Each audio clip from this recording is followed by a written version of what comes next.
did something happen. The phone finally connected. I quickly informed my husband of the situation. It seems someone broke in. The room is a mess, and your room is okay, but something might have been taken. I'm calling the police right now. Wait a moment. Actually, my husband hesitated before revealing something unexpected.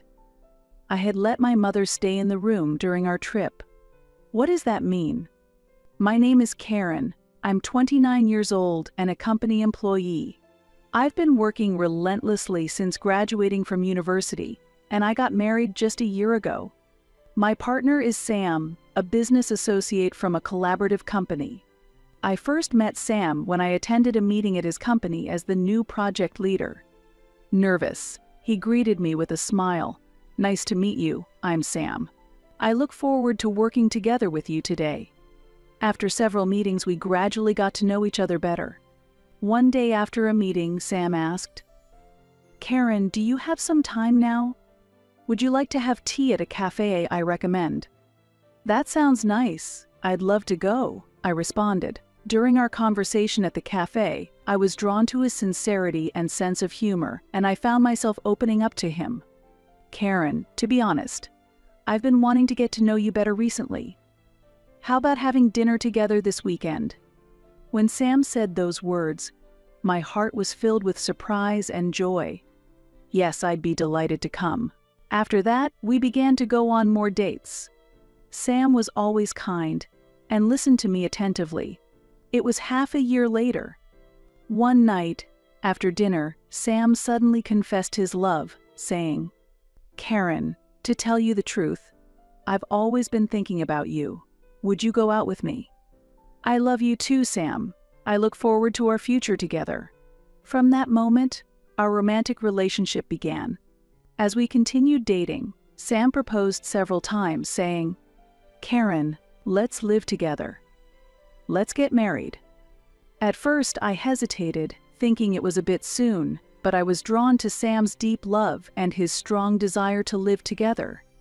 Then, one day, I responded, "Sam, I also want to build a future with you. Let's get married."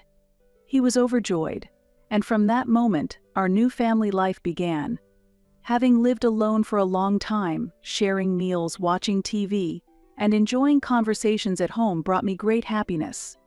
Thus, I am very satisfied with my married life with Sam. However, if there is one concern since getting married, it's about my mother-in-law. She had Sam at a very young age and is still in her 40s. Sam, raised by his single mother, is very close to her, and they often go shopping together at her invitation. Perhaps because of this, my mother-in-law finds it hard to let go of Sam, and she frequently interferes in our marital life. When we were choosing a dining table for our new apartment, my mother-in-law came along. "Karen, how about this table? I think it's wonderful." "Yes, but it might be a bit too big." I hesitated, but my mother-in-law pushed further. "No, having a table this size will make family meals much more comfortable. Right, Sam?" She prompted Sam for agreement. "Yeah, maybe a larger one would be better." As Sam agreed, my mother-in-law decided by saying, "Then, it's settled." Moreover, for some reason she had received a spare key from him and often came to our house without prior notice to cook. One day when I came home, my mother-in-law was making clam chowder in the kitchen. "Karen, welcome home. I'm making clam chowder today." She said this with a smile. "Mom, it's a bit troublesome when you come over without notice." I said that modestly, to which she responded with a smile. "Don't be so formal. We're family, and it shouldn't be a problem to visit any time, right?"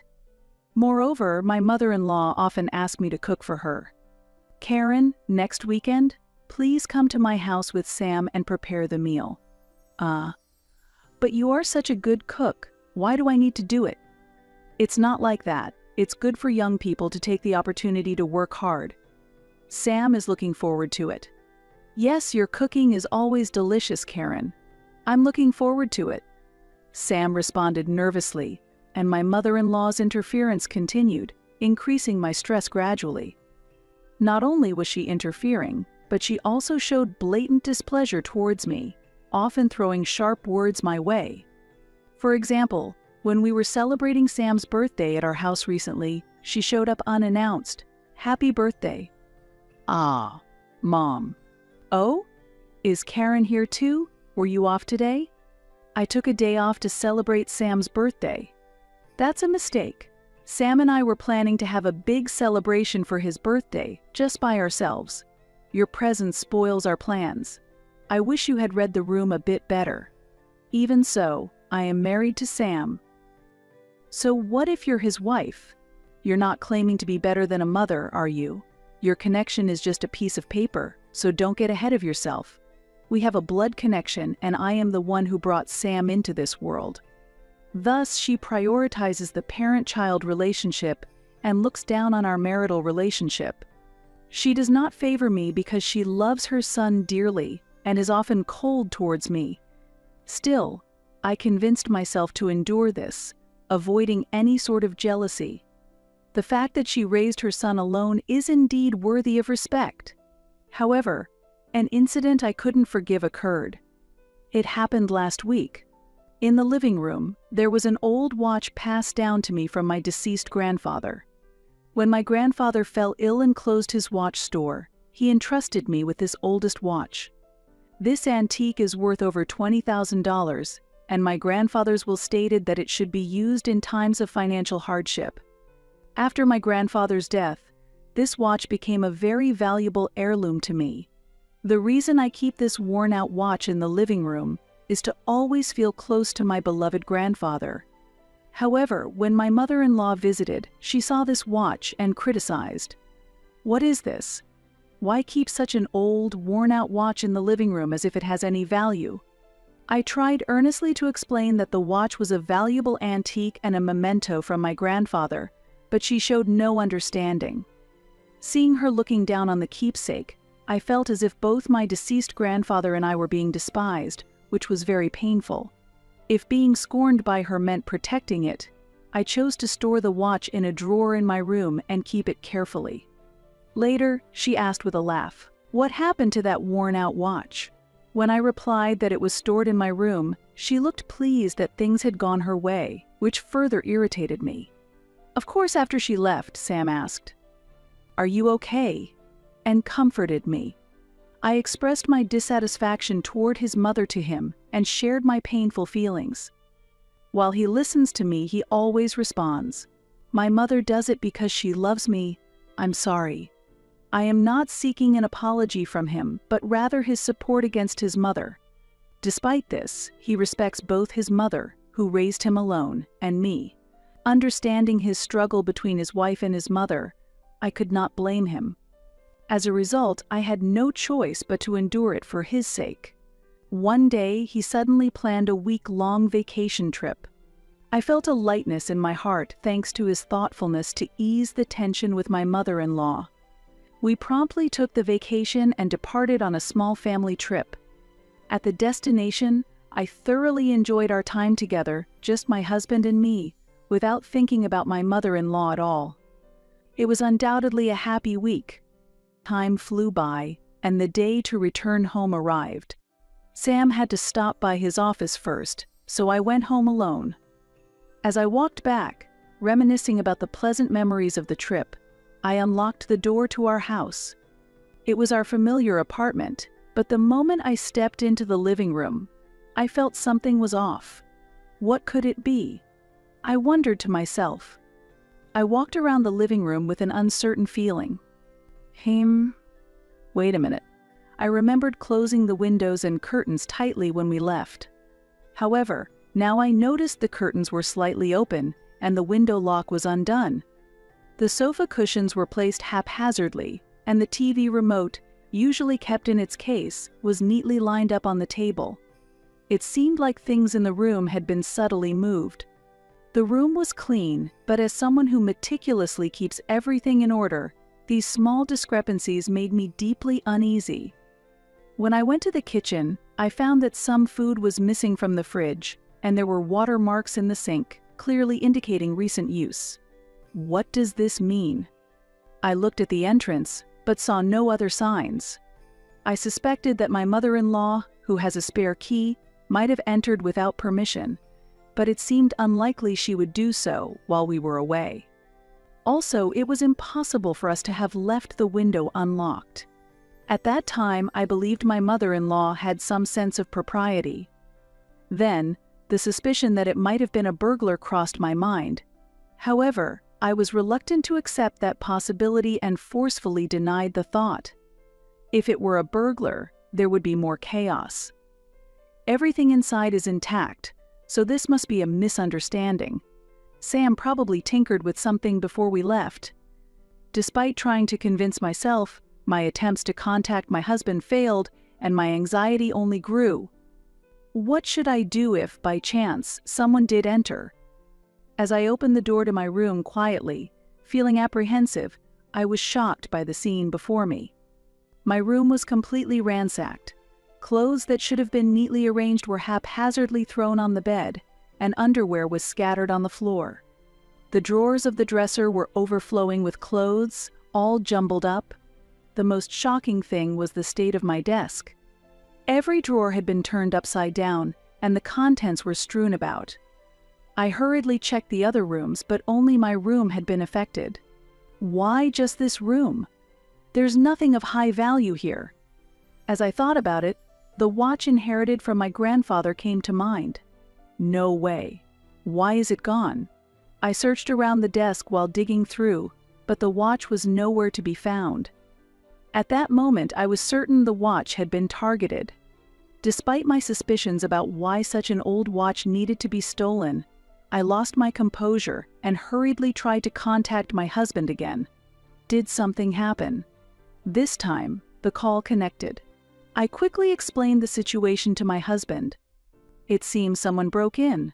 The room is a mess and your room is okay, but something might have been taken. I'm calling the police right now. Really? Yes, some food is also missing from the fridge. Someone might have sneaked in. Wait a minute.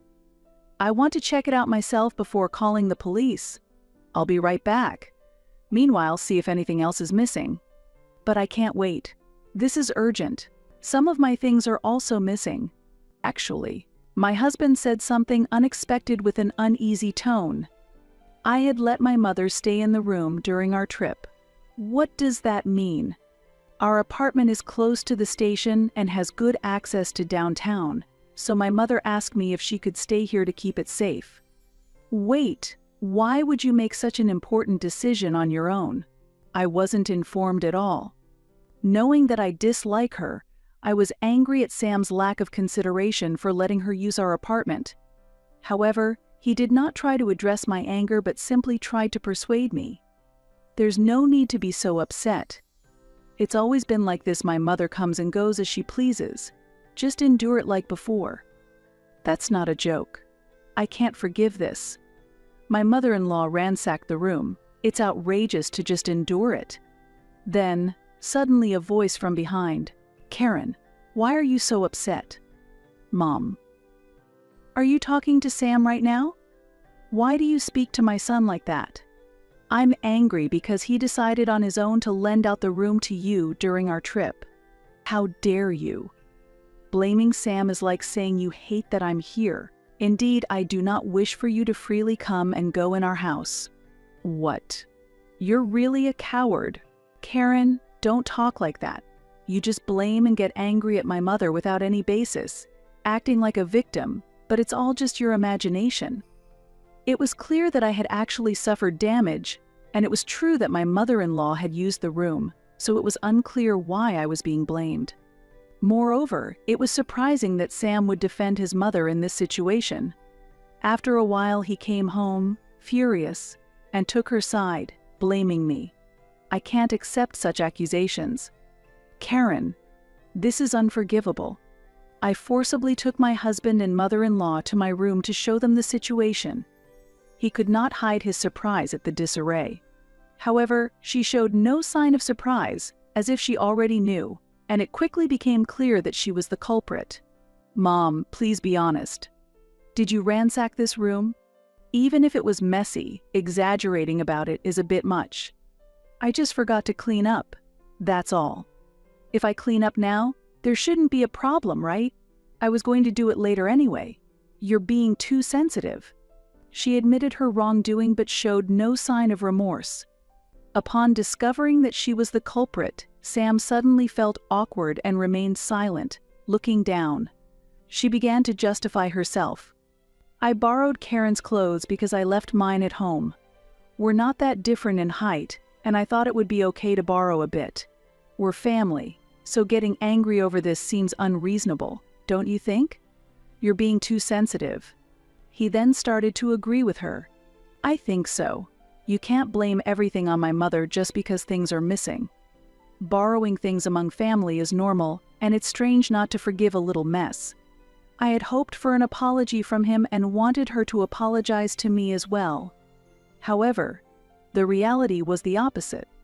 He asked me to apologize to her for my supposedly inappropriate words and presumptuous attitude.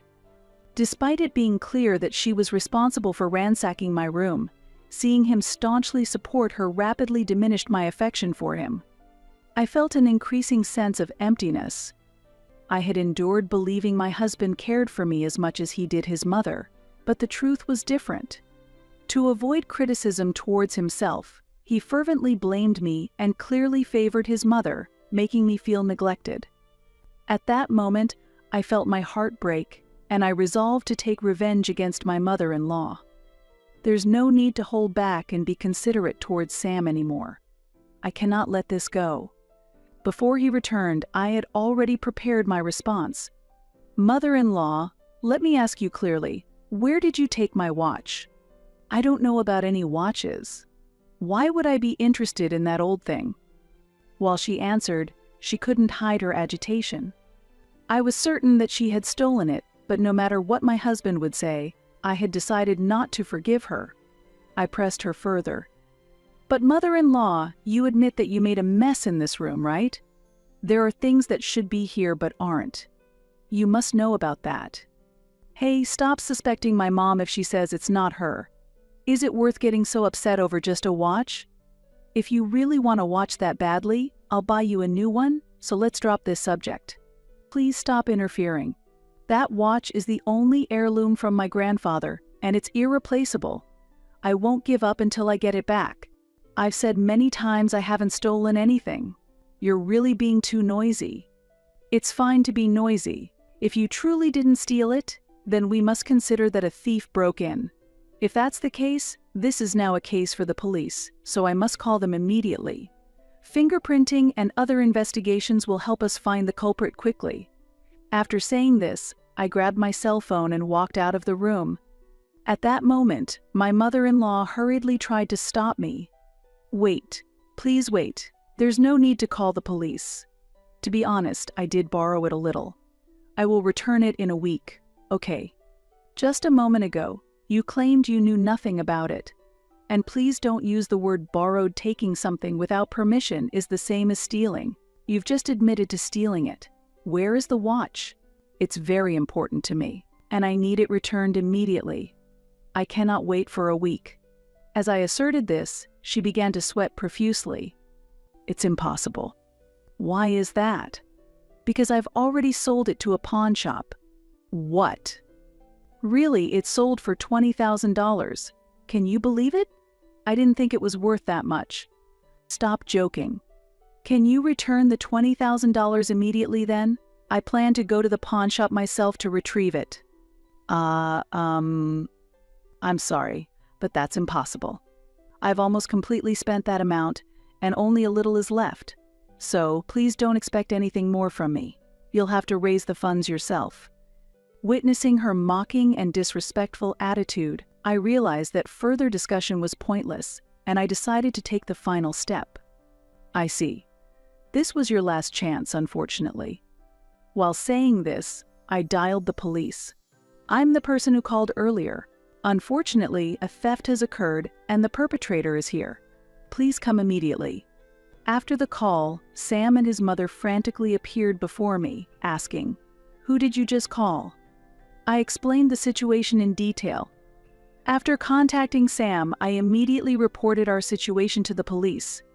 They told me to check things out first, and if there was indeed an incident, I could call them again.